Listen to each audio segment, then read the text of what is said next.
Kita boleh membaca di sini mengapa Abraham memilih dia. Ternyata nggak salah.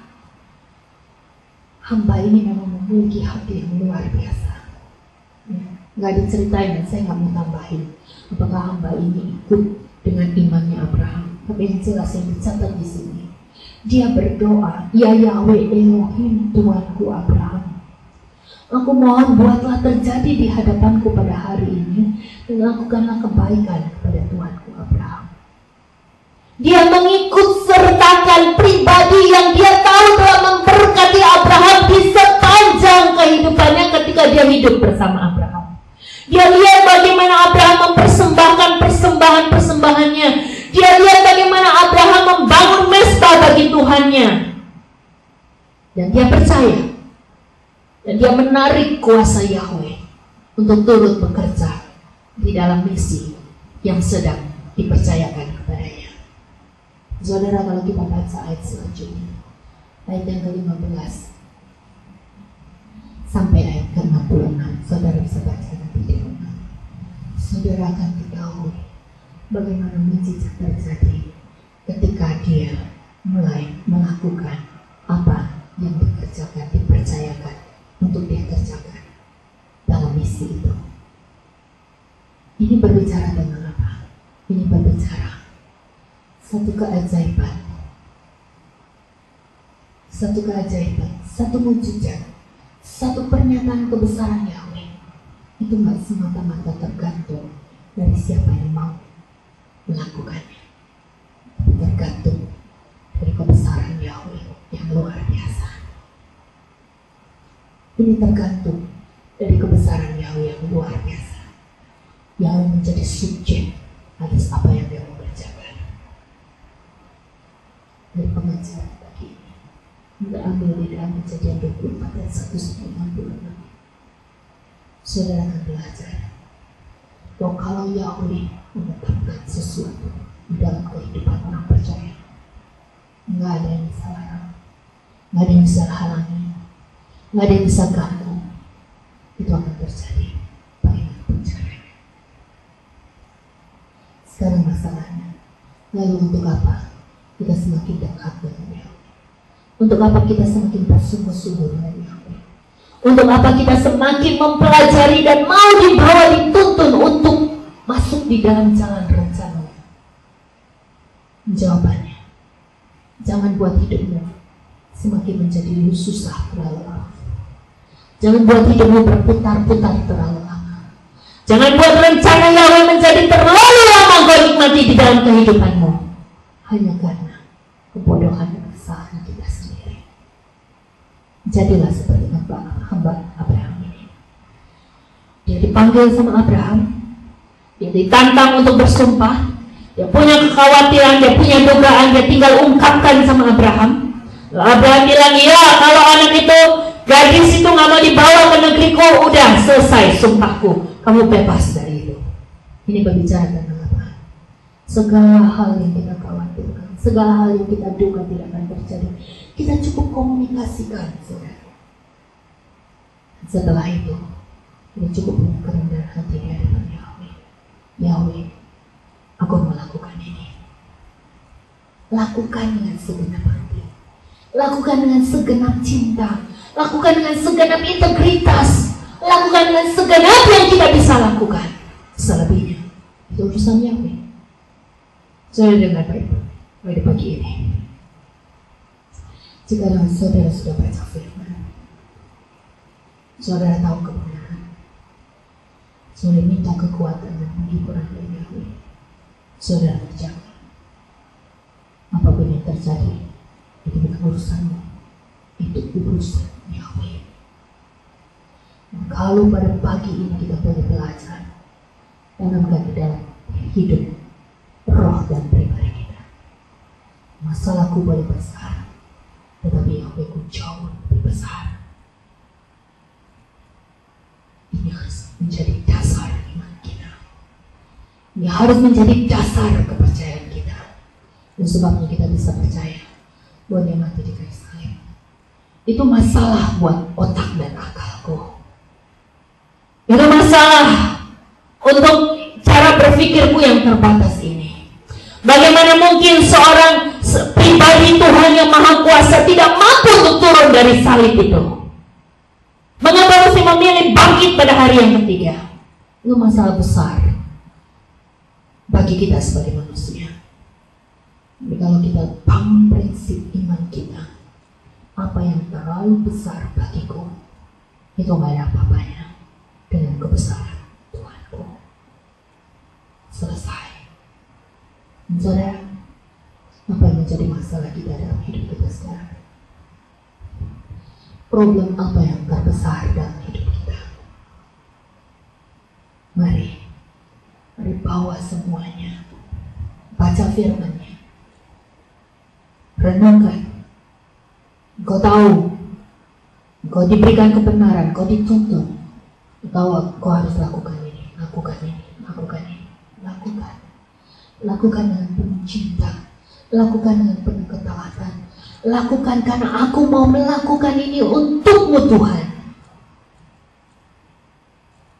Sehingga kita bisa belajar, kalaupun seakan-akan kita dalam posisi kaya, kok kelihatannya aku udah kasih persembahan ini, aku udah kasih hidupku, kok kayaknya berkat dia lebih banyak, kok kayaknya Tuhan lebih berkenan sama dia. Enggak terganggu, saudara. Enggak terganggu. Kita dapat bilang, yang penting bagianku, kulakukan dengan baik. Jangankan orang mau berkenan atau tidak berkenan, orang mau balas kebaikan kita atau tidak, orang mau respect dengan apa yang kita lakukan atau tidak, I don't care. I just care. I do whatever I have to do because I love you, Yahweh. I want to obey more and more to you. Saya mau lebih taat kepadamu lebih dan lebih lagi. Saudara tahu, orang yang taat sama Yahweh adalah orang yang semakin mengasihi. Adalah orang yang semakin mengasihi. Orang yang tidak sanggup membalas yang jahat dengan yang jahat. Orang yang tidak sanggup membenci. Orang yang tidak sanggup mendengki. Orang yang tidak sanggup iri. Orang yang tidak sanggup untuk merasa aku harus membalas yang jahat dengan yang jahat. No way. Saudara, orang yang semakin tunduk kepada Yahweh akan menjadi orang yang semakin penuh dengan belas kasihan, akan semakin penuh dengan roh yang ingin selalu mengampuni dan memaafkan.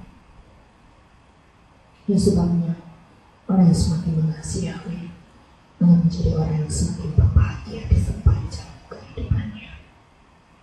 Saudara, dengar pengajaran pagi ini. Ada dua sisi. Sisi dari segi hamba Abraham dan sisi dari Abraham. Dua pengajaran ini harus kita nikmati jika kita benar-benar menjadi orang yang mengasihi Muhammad. Satu, kalau kita sebagai hamba Abraham, orang yang mengasihi Yahweh, kita menjadi orang yang memiliki hati seperti hamba-Nya ini. Hati yang tulus, hati yang ikhlas, hati yang bersungguh-sungguh untuk melakukan tanggung jawab yang dipercayakan kepadanya. Dan yang kedua, kalau kita menjadi orang dalam sisi Abraham, kita akan menjadi orang yang gak perlu khawatir, gak perlu takut, gak perlu curiga. Cukup hidup lurus di hadapan Yahweh, melakukan kebenaran firman-Nya, dan bertumbuh dalam tuntunan demi tuntunannya. Orang yang seperti ini, dia akan tahu kapan dia harus melakukan prinsipnya, kapan dia harus bertindak berasa.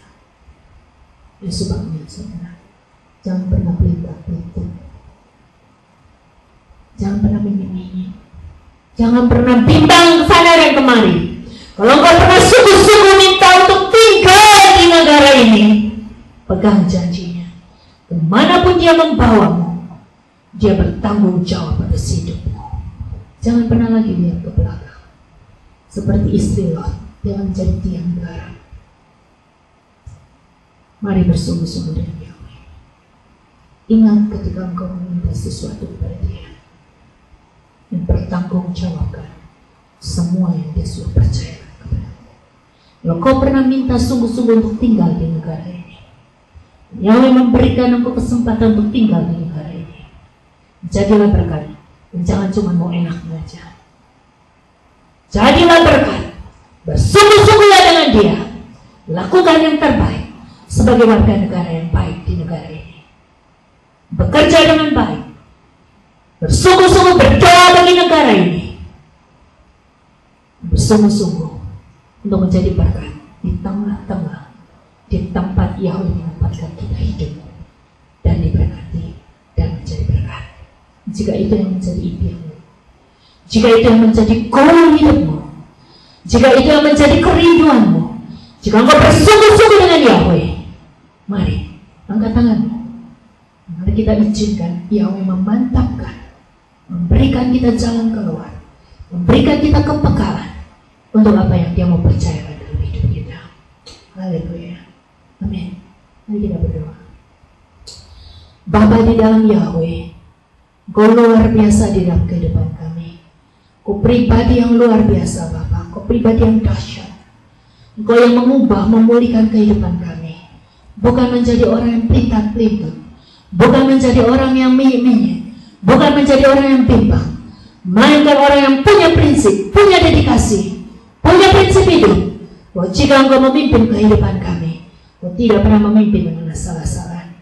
Engkau adalah pribadi yang memimpin dengan sungguh-sungguh, dan Engkau membawa kami untuk lebih bersungguh-sungguh.